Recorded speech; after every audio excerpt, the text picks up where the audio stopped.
जय हिंद फ्रेंड्स। आप लोगों के सामने हम रेलवे एनटीपीसी एग्ज़ाम 2025 3 सितंबर फर्स्ट शिफ्ट का प्रश्न लेके आ गए हैं।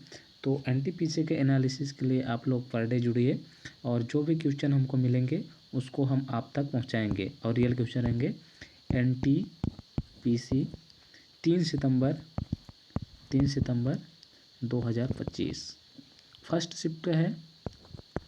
क्वेश्चन आपके सामने रियल क्वेश्चन है, बिल्कुल आप लोग बने रहिए, मैं आपके सामने लेके आ रहा हूँ। पहला क्वेश्चन है हमारा कि 51वां संविधान संशोधन कब हुआ। 51वां संविधान संशोधन कब हुआ? तो क्वेश्चन क्या है दोस्तों, हमारे सामने क्वेश्चन है कि 51वां संविधान संशोधन कब हुआ था, ऐसा क्वेश्चन है। तो था इसमें नहीं लिखा है, कोई बात नहीं। हमारा क्वेश्चन है कि वर्ष 2003 में हमारा जो संविधान संशोधन हुआ था, 51वां संविधान संशोधन हुआ था। इसके बारे में पूरा जानकारी देखते हैं। अगर हम देखें तो 51वां संविधान संशोधन वर्ष 2003 में हुआ था। इसके बारे में महत्वपूर्ण तथ्य और देख लेते हैं। संशोधन की तिथि 7 जनवरी 2004 को यह संशोधन अधिनियम लागू हुआ था। मुख्य उद्देश्य या संशोधन दल बदल विरोधी कानून को मजबूत करने और मंत्रिपरिषद के आकार को सीमित करने के लिए किया गया था। 51वें संशोधन की मुख्य विशेषता थी। नंबर 1 विशेषता क्या है? मंत्रिपरिषद के आकार पर सीमा। अब किसी भी राज्य या केंद्र मंत्रियों की संख्या विधानसभा लोकसभा सदस्यों की कुल संख्या के 15% से अधिक नहीं हो सकती। ठीक, फिर आगे देखते हैं। छोटे राज्यों के लिए न्यूनतम 12 मंत्रियों की अनुमति दी गई है। दूसरा है हमारा मुख्य विशेषता, दल बदल विरोधी कानून को सख्त करना। इसके बाद देखते हैं, अब किसी दल के 2/3 से कम विधायक संसद अगर दल छोड़ते हैं तो उन्हें अयोग्य ठहराया जाएगा। इसे दल बदल और नियंत्रित करने की कोशिश की गई। तीसरा है विघटन के प्रावधान को हटाना। फिर आगे देखिए, अब दल का विभाजन मान्य कारण नहीं माना जाएगा, केवल दल का विलय ही वैध होगा, वह भी 2/3 सदस्यों के समर्थन में। नेक्स्ट क्वेश्चन देखते हैं दोस्त। नेक्स्ट क्वेश्चन क्या था?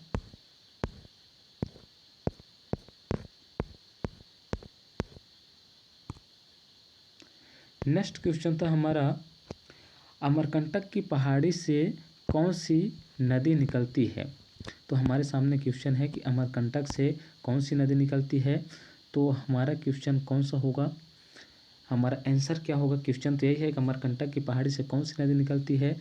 तो करेक्ट आंसर हमारा क्या है? नर्मदा नदी निकलती है। तो इसके बारे में हम और तथ्य देख लेते हैं। अमरकंटक मध्य प्रदेश के अनूपपुर जिले में स्थित है। प्रसिद्ध पर्वतीय स्थल है जिसे नदियों की जन्मस्थली भी कहा जाता है। अमरकंटक को नदियों का जन्मस्थली भी कहा जाता है क्योंकि यहाँ से महत्वपूर्ण नदियाँ निकलती हैं। अलग अलग प्रकार की नदियाँ निकलती हैं। जैसे अमरकंटक से निकलने वाली मुख्य नदियाँ नर्मदा नदी है, भारत की पवित्र नदियों में से एक है। कौन? नर्मदा नदी। पश्चिम दिशा में बहती है और अरब सागर में गिरती है। यह भारत की सबसे लंबी पश्चिम वाहिनी नदी है। इसके बाद आगे देखते हैं, दूसरा जो अमरकंटक से नदी निकलती है सोन नदी है। यह पूर्व दिशा में बहती है और आगे चलकर गंगा नदी में मिल जाती है। यह नर्मदा के समांतर बहती है लेकिन विपरीत दिशा में। आगे देखते हैं, एक नदी और निकलती है जिसका नाम है जोहिला नदी। यह भी अमरकंटक से निकलती है और सोन नदी की सहायक नदी है। ठीक है, अगला क्वेश्चन देखते हैं दोस्त। अगला क्वेश्चन हमारे सामने है कि मध्य प्रदेश में विंध्याचल में कैमूर पहाड़ियाँ बिहार के किस जिले की सीमा से मिलती है? तो क्वेश्चन हमारे सामने बहुत ही अच्छा क्वेश्चन है कि मध्य प्रदेश में विंध्याचल में कैमूर पहाड़ियाँ बिहार के किस जिले की सीमा से मिलती है? तो पहला हमारा आंसर है गया, दूसरा है औरंगाबाद ऑप्शन जो दिया हुआ है, तीसरा है कैमूर और चौथा है क्या? रोहतास। तो हमारा करेक्ट आंसर क्या होगा आप लोग कमेंट में बताइए, मैं तो बताऊंगा ही। पहला हमारा आंसर है कैमूर और दूसरा है रोहतास, ये दोनों हैं। तो सबसे ज़्यादा हम कैमूर, अगर दोनों आया है तो दोनों हम लगा लेंगे, या फिर सबसे ज़्यादा महत्वपूर्ण है कैमूर। इसके बारे में हम थोड़ा सा और तथ्य देख लेते हैं अच्छे से। लिखा है, मध्य प्रदेश के विंध्याचल श्रेणी में कैमूर पहाड़ियाँ पूर्व दिशा में फैली हुई बिहार राज्य की सीमा तक पहुँचाती हैं। कैमूर पहाड़ियाँ बिहार में इन जिलों की सीमा से मिलती है। पहला कौन सा है? कैमूर जिला, जो को भभुआ नाम से भी जाना जाता है। कैमूर पहाड़ी श्रेणी का नाम इसी जिले पर पड़ा है। यह बिहार का पश्चिमी भाग और यह क्षेत्र मध्य प्रदेश के रीवा, सतना और सिंगरौली जिलों से लगा हुआ है। आगे देखते हैं। यह इलाका झरने, जंगलों और प्राकृतिक सौंदर्य के लिए प्रसिद्ध है, जैसे कि कैमूर वन्यजीव अभयारण्य।